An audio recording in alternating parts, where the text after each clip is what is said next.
Mas mabilis na pagresponde sa mga election-related concern iniutos ng PNP sa mga Police Regional Office. Umaabante sa balita si Abanto reporter Edwin Balasa. Nagbaba ng direktiba ang pamunuan ng Philippine National Police sa lahat ng Police Regional Public Information Office na agad tugunan ang mga election-related incidents ngayong paparating na eleksyon. Ayon kay PNP Public Information Office Chief Police Colonel Randolph Tuaño, dahil sa pagbubukas ng National Election Media Action Center o NEMAC sa Campo Crame, ay kasabay din binuksan ng Regional Election Media Action Center o REMAC naman sa mga probinsya.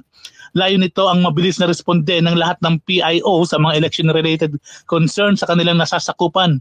Paliwanag ni Tuaño na dapat ding maging available agad ang mga impormasyon at makipag-ugnayan agad ang mga tauhan ng mga public information offices.